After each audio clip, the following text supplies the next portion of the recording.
The history of conquest constitutes much of the history of the human race. Conquest refers to using military force to take over places and people, and so conquest has been a major part of the human experience in the past.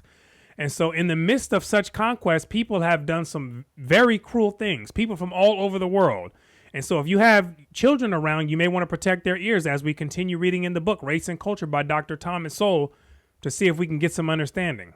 The conquerors of one era are often the conquered of another. This falls under the cosmic law of rhythm, where at one point people can find themselves at the top, and then at another point, the same people can find themselves way down in the pit, right? This is an activity that we witness all throughout history, repeated over and over and over again, right? Nobody stays in the pit, and neither does anyone stay permanently in the free world, right? Nobody remains as permanent conquerors, and neither does anyone remain as permanently forever being conquered.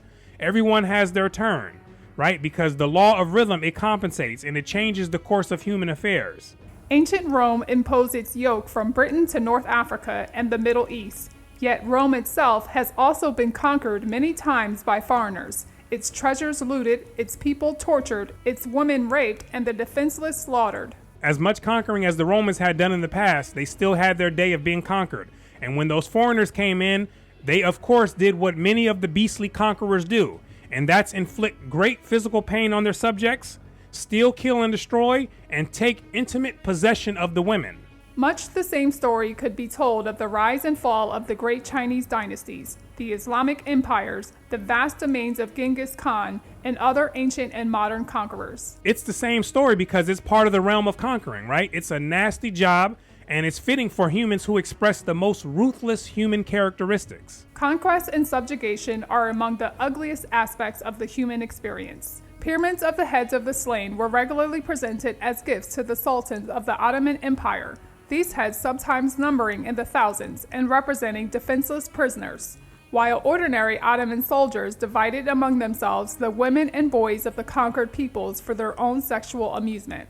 And some people get a rush from doing this type of activity. Understand that some people enjoy the thrill of being lawless and being beastly, right, in these type of situations because it allows them to take control over the bodies of vulnerable people. Among the conquering Bimba tribe in pre-colonial Africa, it was common for chiefs to have singers and drummers whose eyes had been gouged out to prevent their running away. Can you imagine that? Having people's eyes gouged out to ensure that they stick around for someone's amusement or entertainment.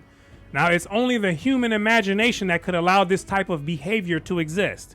And on the extreme, the human can do worse things than anything conceivable to any other creature in the animal world. Only the human looks to inflict pain upon others simply for its own amusement, right? Only the human. In the Western Hemisphere, the Aztecs used thousands of prisoners of war for human sacrifices, some having their hearts torn out and others being burned alive. We went to Mexico and we visited the Mayans, and they openly told us stories about how the older Mayan culture was involved with tearing out the hearts of the captives and then using them as sacrifices to the gods, which in today's time is crazy. The sadistic tortures of the Romans included skinning people alive, boiling them in water or oil, and applying red-hot metal to various parts of their naked bodies. Now, what type of imagination does someone need to possess in order to come up with the idea of removing someone's entire skin from their body, right? How ruthless does a person really have to be in order to commit such acts?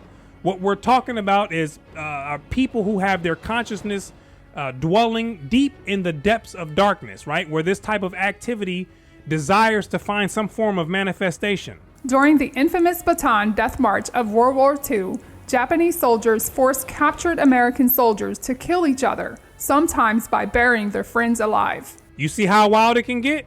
Being buried alive has to be one of the most psychologically traumatic ways to die. And this is one of the reasons why it's been used by these type of people.